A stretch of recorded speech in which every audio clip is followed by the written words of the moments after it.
Now, after a delay due to COVID-19, it's election day here in Alabama. That includes Republican voters choosing who they want to see face Doug Jones in the Senate race in November. Former Senator and U.S. Attorney General Jeff Sessions facing off against former Auburn football coach Tommy Tuberville.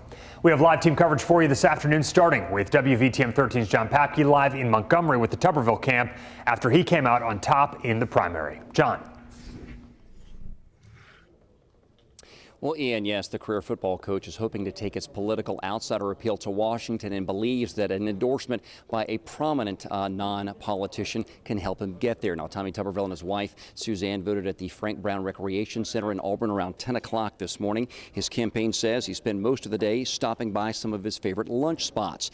Born and raised in Arkansas, Tuberville coached college football for 36 years, including a decade just down the road at Auburn University. He left coaching in 2016 and spent a short stint as a commentator for ESPN. Then 4 months ago, he edged out Jeff Sessions for a spot in this U.S. Senate runoff, beating the former senator and U.S. Attorney General by less than 2% of the vote. But since the election, Tuberville has received an endorsement from President Donald Trump. Well, coming up at 5, we'll hear how confident he is heading into the final hours of this campaign against Jeff Sessions. And speaking of the longtime senator, our own WVTM 13's Chip Scarborough was following Jeff Sessions' campaign down in Mobile. What's the scene like down there, Chip? Well, hey there, John. Jeff Sessions and his family are expected to gather at this hotel off Airport Boulevard in Mobile tonight to watch those returns come in. As you know, many of our political experts have said they expect this race to be much closer than first thought. Take a look at some video now we have of Jeff Sessions voting in Mobile this morning. Of course, Sessions is looking to reclaim his old U.S. Senate seat, which he held from 1997 to 2017 when he was appointed U.S. Attorney General by President Donald Trump. You may remember the special election that followed to fill Sessions' Senate seat, which ultimately went to Democrat Doug Jones.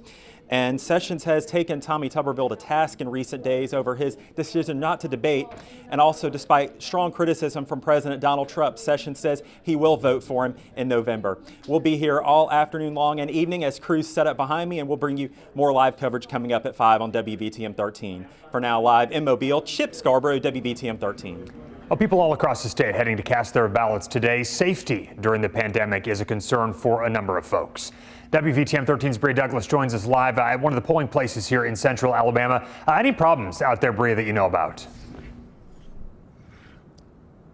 Well, Ian, I'm at the Jefferson County Courthouse where I'm told it's been slow here today with things running smoothly. Now, the voter turnout has been low, but higher than expected with not much on the ballot.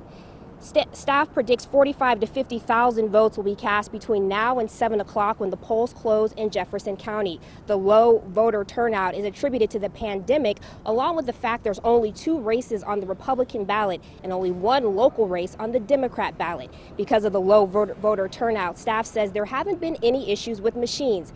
Barry Stevenson with the Board of Registrar's office says his office is using today to prepare for the November election when the turnout is expected to be much higher.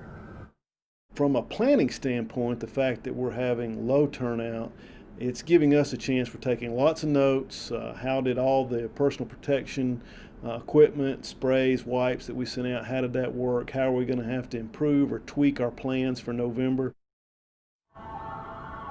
And the Secretary of State's office says they're expecting about a 10 to 15% voter turnout in Alabama today. And in Jefferson County, you have until 7 o'clock to vote. Live in Birmingham, Bria Douglas, WVTM 13. And in other parts of the state, voters also deciding on some other races. Bill Hightower cast his ballot earlier today in Mobile County. He is in the Republican runoff for Congressional District 1. That's South Alabama, and that's a seat currently held by Representative Bradley Byrne. Hightower, as you may know, is a former state senator. He also ran for governor. Well, Hightower facing Jerry Carl in that race tonight. He is currently a member of the Mobile County Commission. As those numbers come in tonight, we're going to update you here on the air on WVTM 13. We also have live coverage on our app, the WVTM 13 app, and we're live, as you saw, at both Sessions and Tuberville's election night viewing parties. We'll be hearing reaction from both candidates over the next several hours.